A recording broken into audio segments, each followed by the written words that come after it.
They wanted to have a threesome, and she didn't want to, and they started fighting her. She wanted to leave, and they wouldn't let her leave. Police say she was shot, kidnapped, raped, and left for dead. On your screen right here are the three suspects. Camellia Blackman was assaulting her, and so her boyfriend picked up a gun and shot her. She was severely wounded. They placed her in a car, and as they was driving to Forest Avenue where they dumped the body. She was just an 18-year-old girl, full of dreams and hope for the future. On February 15, 2022, her life was brutally cut short by three men she believed were her friends. DeWitt Anderson, age 34, Cedric Banks, age 37, and Kamia Blackman, age 19, her boyfriend, committed an unthinkable act. They raped and murdered her in cold blood because she refused to do threesome, or should I say foursome, with them. This wasn't a random attack. It was a calculated betrayal by those she trusted. They didn't stop at taking her innocence. They ended her life, callously discarding her body on the side of a road on Forest Avenue in Jackson, Mississippi, like it meant nothing. They mercilessly attacked her, inflicting unimaginable pain and trauma. Even as she lay gravely injured and barely conscious, they violated her, showing no shred of humanity. In a final act of cold-blooded brutality, they shot her multiple times before discarding her body in a wooded area like it was nothing. Tragically, this isn't an isolated case. There are countless heartbreaking stories of women who have lost their lives simply for having the courage to say no to men who believed they were entitled to control and harm them. This case shocked the community, not only for its gruesome nature but because it revealed just how easily trust can be shattered. Who were these individuals and what drove them to commit such a heinous crime? Before we begin the story, we want to extend our deepest condolences to the friends and loved ones of Amaya Carey. This unimaginable loss has left a void that can never be filled, and our thoughts are with all those who knew and cherished her during this difficult time. This is the story of Amaya Carey and the dark truth behind her rape and killers. This story will be taking us to Jackson, Mississippi, the state's capital and largest city. Known for its rich history, vibrant music scene, and southern charm, Jackson is a cultural hub in the Deep South. However, it also has a darker side. Jackson has struggled with a high crime rate, particularly violent crimes like homicides, aggravated assaults, and robberies. In recent years, the city has faced an alarming surge in violence, making it one of the most dangerous cities in the nation per capita. Jackson and state leaders say they're looking for smart solutions for the senseless, violent crime that plagues the capital city. 12 News' Brandon Rains is focused on solutions tonight. Amid this backdrop of beauty and challenges, this tragic story unfolds, highlighting the human cost of the city's ongoing struggles. Amaya Carey was born on February 6, 2003 in Jackson, Mississippi. She grew up to become a remarkable young woman who touched many lives with her bright spirit and warm heart. Those who knew her best spoke of her infectious smile and natural talent for making others feel special. From an early age, Amaya discovered her passion for hairstyling. She dreamed of becoming a professional stylist, eager to help others feel beautiful and confident through her work. Her creativity and gentle nature made her perfectly suited for this calling. Life took an unexpected turn when Amaya became a mother at age 15, giving birth to her beloved son Jaden Carey on May 31, 2018. Rather than letting this challenge derail her dreams, she embraced motherhood with remarkable grace and determination. Her social media presence reflected the deep love she had for her son, sharing countless moments of joy and tender interactions between them.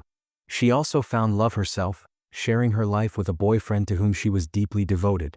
By the way, we post true crime stories and strange cases. If this interests you, please consider subscribing to our channel.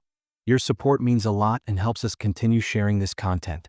Despite her young age, Amaya showed incredible strength in balancing her roles as both mother and aspiring professional. She worked tirelessly toward her goals while providing the best possible life for her son. Her dedication to building a bright future for her family inspired many around her. Tragically, Amaya's life was cut short on February 15, 2022. What began as an evening out with acquaintances, including 19-year-old Kamia Blackman, her boyfriend DeWitt Anderson, 34, and later joined by Cedric Banks, ended in unimaginable circumstances when they refused to respect her wishes and right to say no. The three men, including her boyfriend Kamia Blackman, had one twisted goal in mind: they wanted to have sex with her. They went as far as insisting that she engage in a threesome with them. However, Amaya firmly refused, standing her ground against their disturbing demand. My investigators was able to learn from a family member that Camellia Blackman and her boyfriend, DeWitt Anderson, picked her up. They wanted to have a threesome, and she didn't want to, and they started fighting her. She wanted to leave, and they wouldn't let her leave. She and Camellia Blackman allegedly started fighting over it. Her refusal didn't sit well with them, and what followed was the start of a heated argument. Within minutes, a heated argument erupted, quickly spiraling out of control. The situation turned deadly faster than anyone could have imagined. Amaya Carey found herself in a confrontation with Camellia and her group. Amid the chaos, DeWitt Anderson, one of the individuals involved, pulled out a gun. Without hesitation, he fired at Amaya, leaving her gravely wounded. Though she was still alive, she was in critical condition and fighting for her life. But instead of stepping in to help her or call for medical assistance, the group's actions took a shockingly cruel turn. Rather than showing even the slightest humanity, they placed Amaya's injured body into a car. What happened next is beyond comprehension. One of the men sexually assaulted her while they drove to a secluded area. Camellia Blackman was assaulting her, and so her boyfriend picked up a gun and shot her. She was severely wounded. They placed her in a car, and as they was driving to Forest Avenue where they dumped the body, they had sex with her in the car.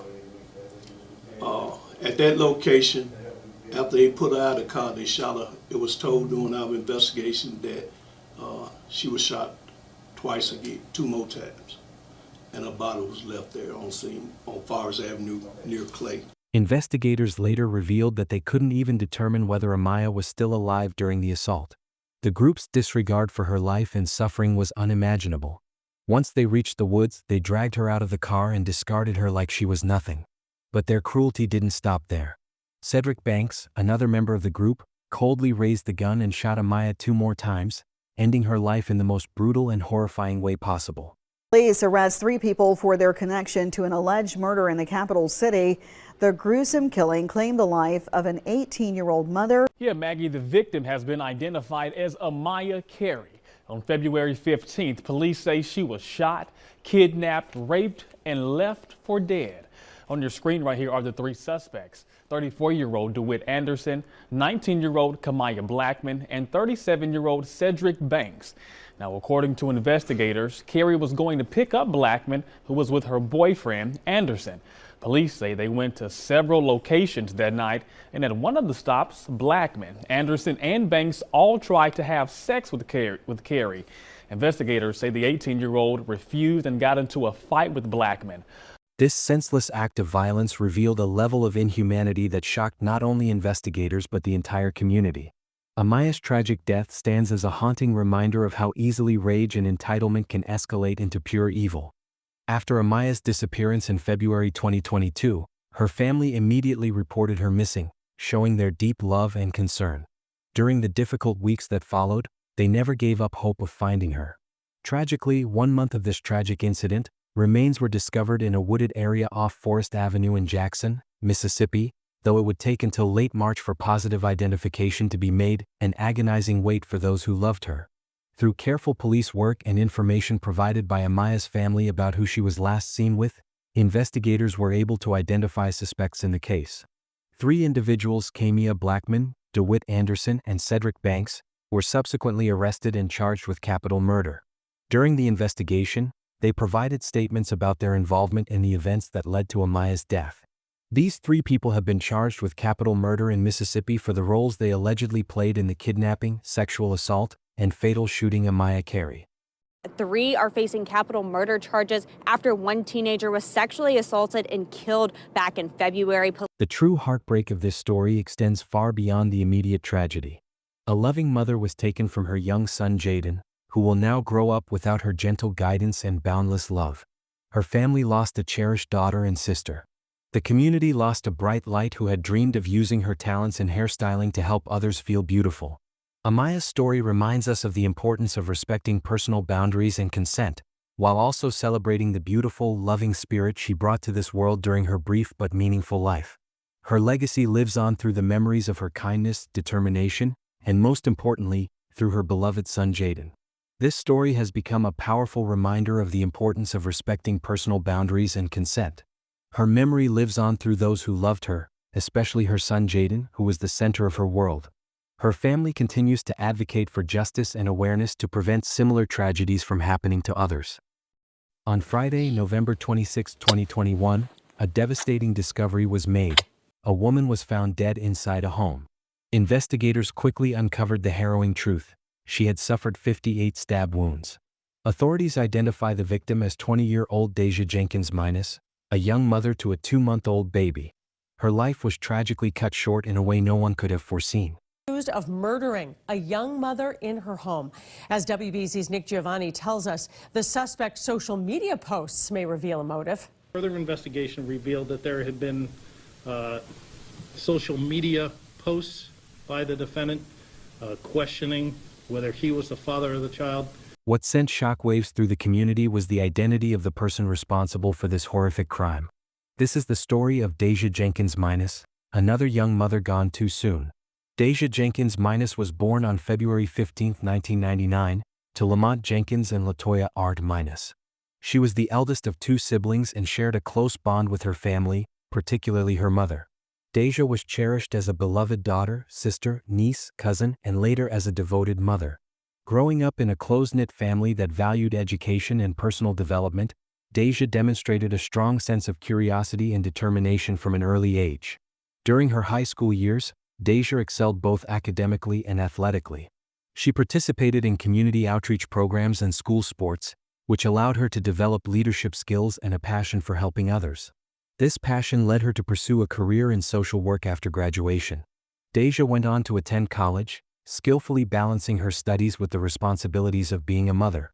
Alongside her dedication to her future, Deja was deeply involved in a relationship with Leonard D. Robinson, also known as Polo Body Dean Rose, an up-and-coming rapper from Boston. The couple never claimed to be perfect, but they appeared happy together, often sharing affectionate moments during outings and posting numerous photos of their closeness on social media. To the outside world, Deja and Leonard seemed like a deeply happy couple. Their frequent displays of affection gave people the impression of a solid and loving relationship. Then came the big announcement: Deja was pregnant. Many believed this joyful news would bring them even closer, strengthening their bond as they prepared for parenthood. Ironically, this marked the beginning of their unraveling. While Deja radiated joy, sharing countless photos of her pregnancy on social media and celebrating with her supportive family, Leonard's reaction was unsettlingly different. He appeared paranoid and withdrawn, a stark contrast to the happiness surrounding Deja's news. His unusual behavior raised questions among those close to the couple. But Leonard's actions weren't without reason. He had genuine concerns weighing heavily on his mind. After Deja gave birth to her daughter, Dailani, on September 20, 2021, Leonard's behavior became even more troubling. He began posting cryptic and distressing messages on social media, openly questioning whether Dailani was truly his child. His posts hinted at suspicions of infidelity on Deja's part, though he never fully disclosed what led him to believe this. Whatever his reasons, one thing became clear: Leonard was adamant about getting a paternity test. While some viewed this as a reasonable request, most believed it was a private matter that should have remained within their relationship. Leonard's decision to air his suspicions publicly raised eyebrows and led many to wonder what was truly happening behind closed doors. Their previous disputes were nothing compared to what happened next. Deja and Leonard became embroiled in a heated online argument, with both airing their grievances publicly. The backlash from these posts created a whirlwind of drama that only seemed to escalate. But this was just the beginning of what would become an unimaginable tragedy. On Thanksgiving Eve, Deja visited her parents with her baby, Dailani. Leonard, however, didn't join them, a decision that wasn't surprising given the rising tension between him and Deja.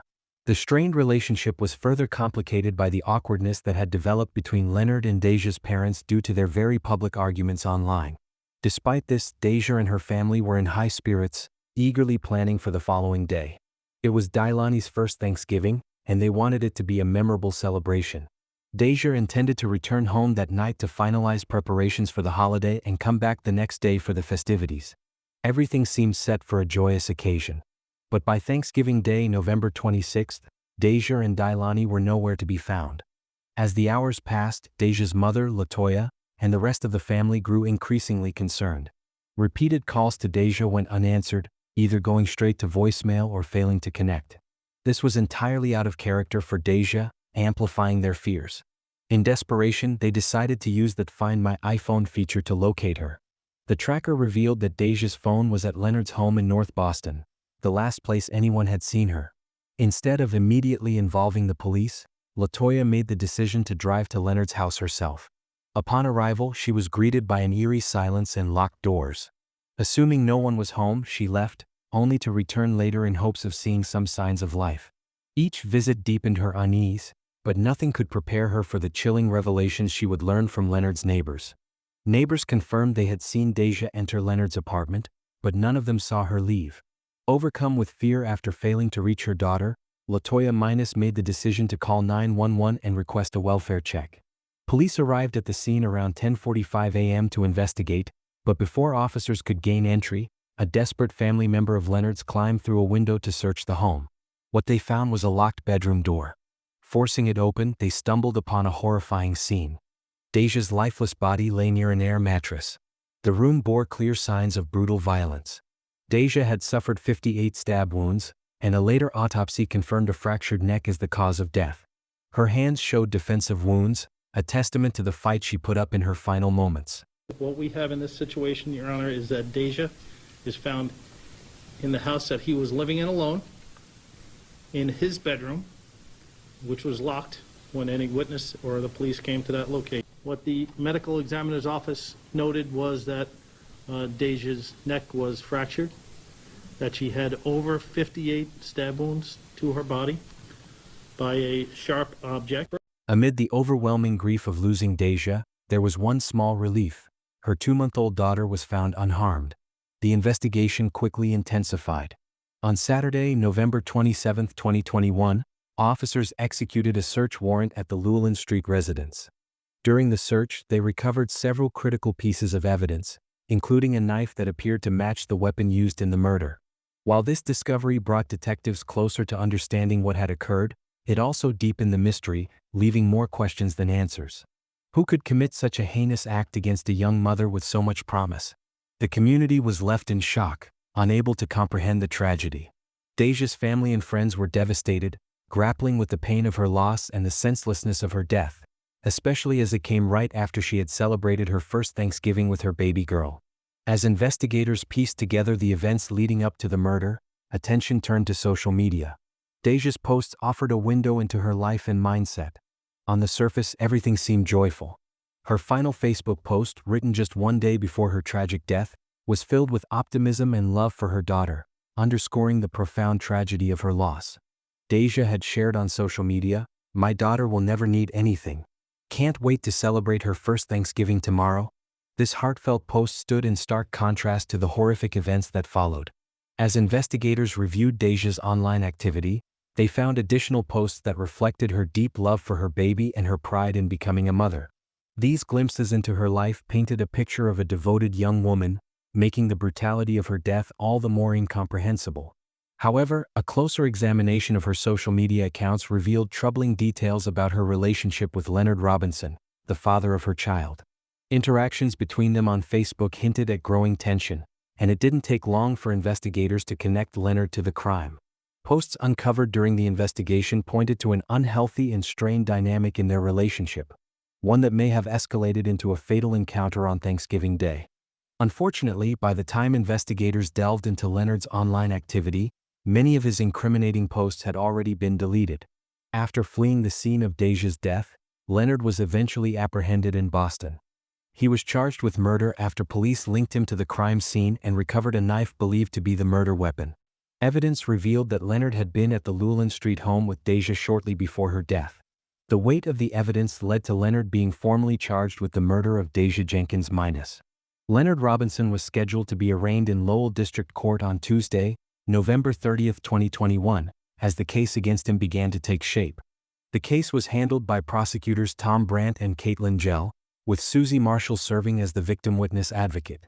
During Leonard Robinson's arraignment, the court decided he would be held without bail. The proceedings were emotionally charged, with Deja's grieving family present, seeking justice for their devastating loss. A Lowell man is now being held without bail, accused of murdering a young mother in her home. As WBZ's Nick Giovanni tells us, the suspect's social media posts may reveal a motive. The investigation into Deja's tragic death was a collaborative effort involving the Middlesex District Attorney's Office and both the Lowell and Boston Police Departments. Their combined efforts highlighted the severity of the crime and the urgency to bring the perpetrator to justice. Deja's death sent shockwaves through her community, leaving many heartbroken and in disbelief.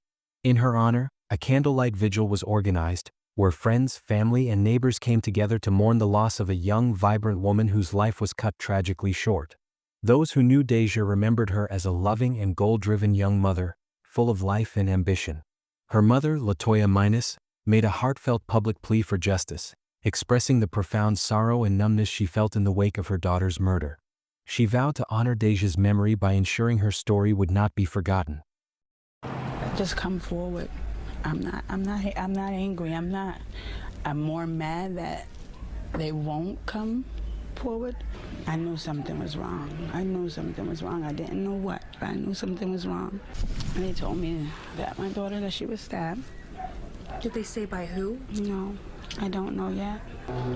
She's a very uplifting young lady. They just need to turn themselves in. I'm lost. I'm hurt. I'm numb. I'm angry. And I want justice for my baby and my grandbaby. Latoya Minus had always envisioned playing a pivotal role in Dailani's life. While she can never fill the void left by Deja's untimely death, Latoya remains the closest and most loving figure Dailani can call a mother. In the wake of Deja's tragic death, her family launched a heartfelt GoFundMe campaign to support Dailani's future. The fundraiser aimed to ensure that Deja's daughter would have access to the resources and opportunities needed to build a bright and secure life. The campaign received an outpouring of support from the community, with many touched by the story and eager to contribute to Dailani's well-being. Through their collective efforts, Deja's family hoped to honor her memory by providing her daughter with a foundation of love and stability. Following the case's conclusion, Leonard Robinson pleaded not guilty to the charges against him. Though the specific details of his sentencing weren't made public, it is widely believed that he received the maximum punishment for the horrific crime he committed. The community continues to grieve the loss of Deja Jenkins Minus, a vibrant young woman whose promising life was tragically cut short. The justice system's efforts to hold Leonard accountable ensured that Deja's memory would be honored, providing her family with a sense of closure. As a society, this case serves as a somber reminder of the importance of early intervention in strained relationships. Open communication, mental health support, and conflict resolution resources must be prioritized to prevent such tragedies. Creating safe spaces where individuals feel comfortable seeking help is crucial in ensuring that situations like this don't spiral into irreversible consequences. Please subscribe to the channel to stay updated about the future upload. Thank you for watching another video of Truth in Crimes. Share your thoughts about this heartbreaking case in the comments below. We value your input. We dedicate ourselves to delivering accurate and compelling true crime stories using information from reliable sources. Take care, stay safe, and we'll see you soon with another captivating story.